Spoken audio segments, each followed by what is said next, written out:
जय हिंद दोस्तों। स्वागत है आपका योगा ट्रेडिंग टिप्स में। दोस्तों, आज हम बात करने वाले हैं कि आज एकदम से मार्केट गिर क्यों गया। आज हम बात करने वाले हैं एक ऐसे शेयर के बारे में जो लंबे समय से गिरा हुआ था और एक न्यूज़ आने के कारण फिर उसमें बढ़ोतरी देखी जा रही है। और हम ये भी बात करेंगे कि आखिर ये शेयर गिरा है तो आगे इस शेयर का क्या भविष्य है, ये कैसे ऊपर जाएगा। एंड आज जो मार्केट गिरा है इसके रीज़न के बारे में भी जानेंगे कि ये मार्केट क्यों गिरा है और आने वाले दिनों में इसका क्या इम्पैक्ट हो सकता है। तो दोस्तों, आप मेरे वीडियो का साथ बने रहिए। और अगर मेरी वीडियो अच्छी लगे तो मेरे चैनल को सब्सक्राइब करें, वीडियो को लाइक करें एंड बेल आइकन ज़रूर दबा दें ताकि आपको आने वाली अपकमिंग वीडियो आपको मिलती रहे। तो चलिए हम अपने टॉपिक पे चलते हैं। और आप लोग देख सकते हैं कि आज शेयर बाज़ार में बहुत बड़ी गिरावट हुई है और सेंसेक्स 900 अंक लुढ़क गया एंड निफ्टी लगभग 100 से 150 अंक लुढ़क गया और गिर गया, जिसके कारण शेयर होल्डर को बहुत बड़ा नुकसान हुआ। इवन देख सकते हैं मनी कंट्रोल के हवाले से ये न्यूज़ देखी जा रही है कि लगभग 3 लाख करोड़ रुपए आज शेयर होल्डर्स के डूब गए। तो दोस्तों, हम लोग जानेंगे इसके विषय की मार्केट डाउन होने गिरने के क्या कारण थे। तो अगर मनी कंट्रोल के हिसाब हवाले से अगर न्यूज़ देखें तो इसका सबसे बड़ा जो कारण है वो एक तो प्रॉफिट बुकिंग है, क्योंकि पिछले कुछ दिनों से मार्केट बहुत तेज़ी से ऊपर जा रहा था और अप ट्रेंड में चल रहा था, जिसके कारण सभी शेयर भाग रहे थे। तो कुछ समय आने के बाद क्या होता है कि जो शेयर होल्डर्स होते हैं वो अपना प्रॉफिट बुक करना चालू कर देते हैं। तो एक सबसे बड़ा कारण जो है वो प्रॉफिट बुकिंग की है। और अगर हम दूसरे कारण की बात करें तो यहाँ पे आप देख सकते हैं कि ब्याज दरों में कटौती को लेकर अभी भी अनिश्चितता बनी हुई है। अगर हम बात करें अमेरिकी फेडरल रिजर्व बैंक इस साल ब्याज दरों में कटौती करेगा या नहीं, इसे लेकर अनिश्चितता बढ़ी हुई है।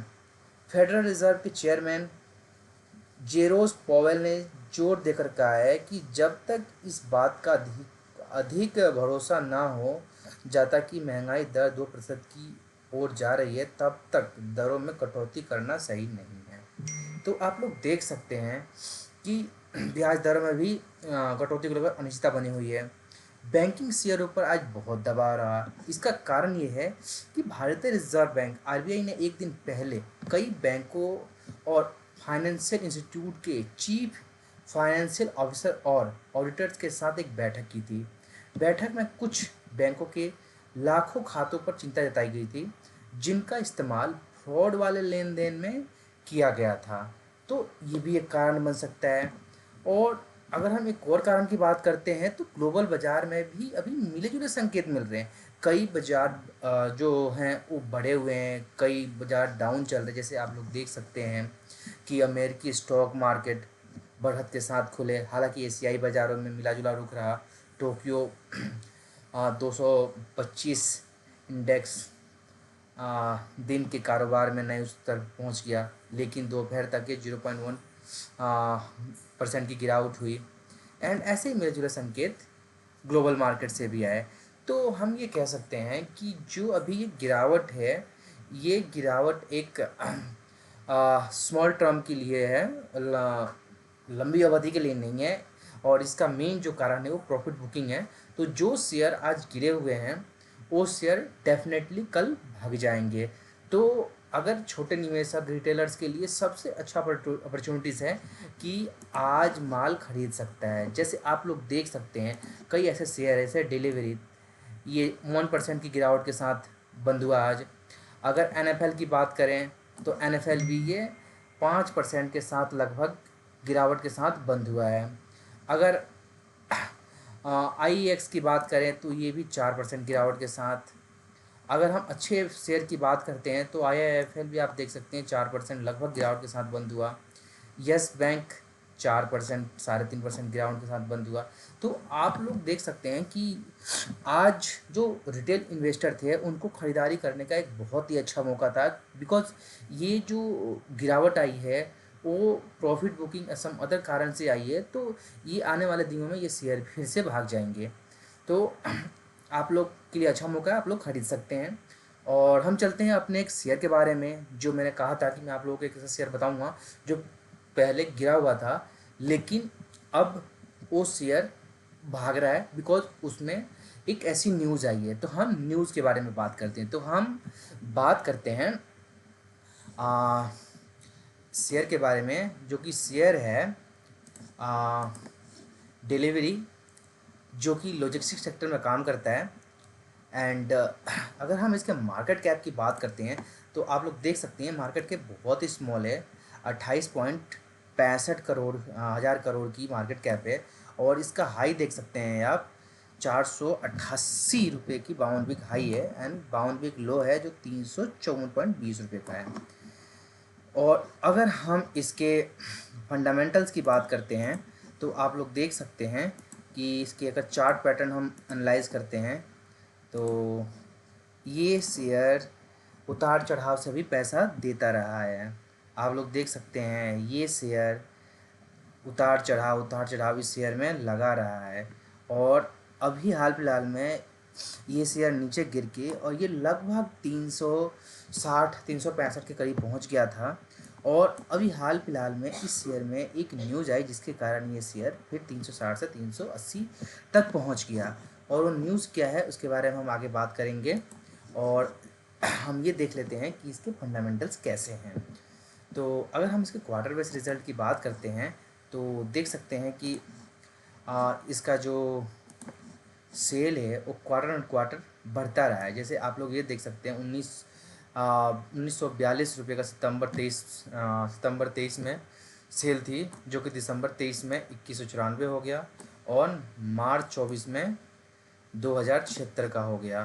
तो इसका क्वार्टर ऑन क्वार्टर सेल्स बढ़ा है। अगर हम इसके एक्सपेंस की भी बात करते हैं तो एक्सपेंस देख सकते हैं कि 1957 करोड़ की जो एक्सपेंस है सितंबर 23 में, फिर 2089 करोड़ की दिसंबर 23 में, एंड 2030 करोड़ की मार्च 24 में। अगर हम इसके ऑपरेटिंग प्रॉफिट मार्जिन की बात करें तो आप देख सकते हैं कि ये भी बढ़ा है। ये सितंबर 23 में माइनस में कंपनी ने शो किया था ऑपरेटिंग प्रॉफिट मार्जिन, देन दिसंबर 23 में 5% का था, और फिर मार्च 24 में घट के ये 2% का रह गया। इसी कारण से इस ईयर में गिरावट आई थी। अगर हम इसके नेट प्रॉफिट की बात करते हैं तो आप देख सकते हैं कि सितंबर 23 में कंपनी ने नेट प्रॉफिट माइनस में शो किया था। उसके बाद दिसंबर 23 में कंपनी ने 12 करोड़ की प्रॉफिट दिखाई, एंड देन फिर से कंपनी ने लॉस दिखाया 68 करोड़ की। तो ये कंपनी अभी लॉस दिखा रही है, और इसको लॉस हो रहा है बिकॉज इसके एक्सपेंसेस बहुत ज़्यादा हैं।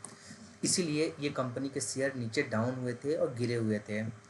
और अभी जो न्यूज़ आई है इसकी बदौलत ही ये शेयर बढ़े हैं। हम न्यूज़ के बारे में बात कर लेते हैं। तो इस शेयर में जो न्यूज़ आई है वो न्यूज़ ये है कि delivery share I 3% after block deal involving 3.2% stack.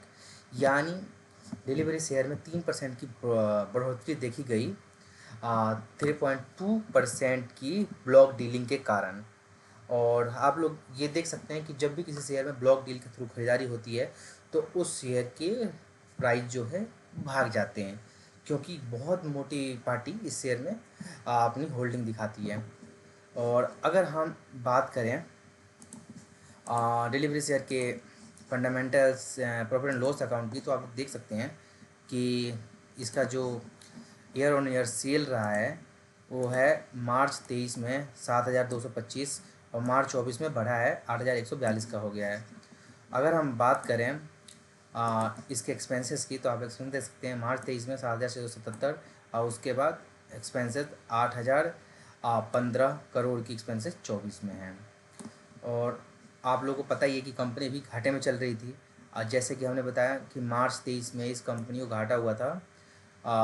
Operating जो लॉस था वो 452 करोड़ का था, और जो कि कंपनी ने फिर प्रॉफिट दिखाया मार्च 24 में 127 करोड़ की। अगर नेट प्रॉफिट की बात करते हैं तो नेट प्रॉफिट में भी दिक्कत है, क्योंकि नेट प्रॉफिट कंपनी ने मार्च 23 में 1008 करोड़ का माइनस लॉस दिखाया था, जो कि मार्च 24 में भी कंपनी को स्टिल लॉस ही हो रहा है, और कंपनी ने 249 करोड़ का लॉस दिखाया मार्च 24 में।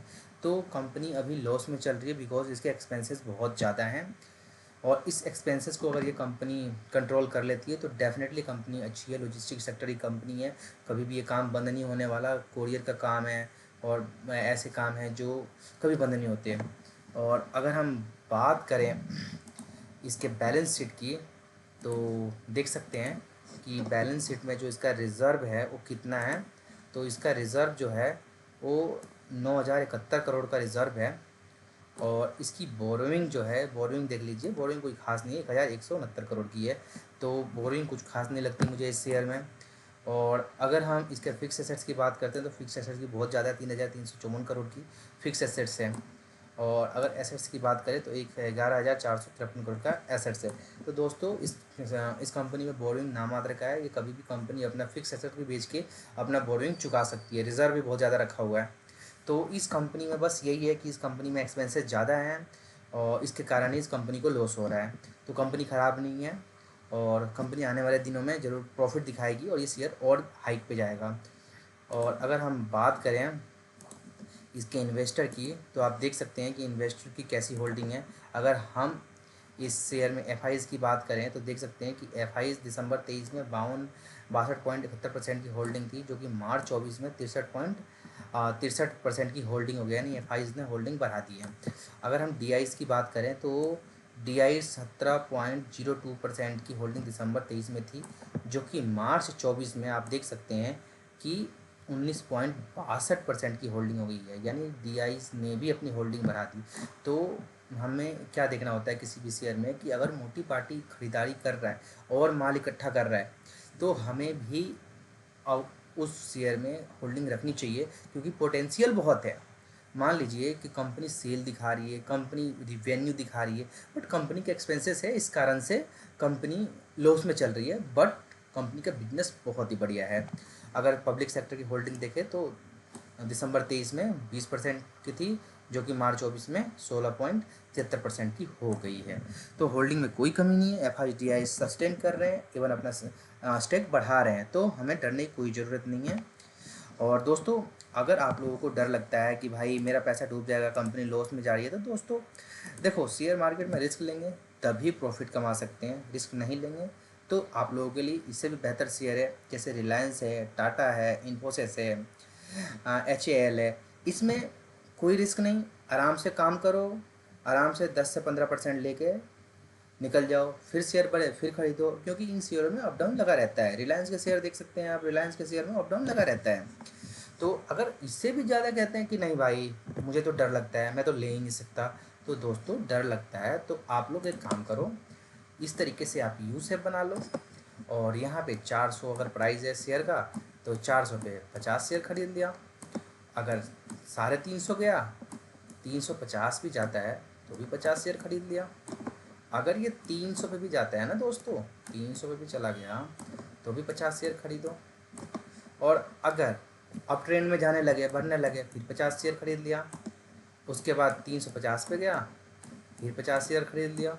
और अगर ये 400 पे भी चला जाता है ना मेरे भाई, तो आपको 400 पे भी प्रॉफिट दे के जाएगा। समझ गए?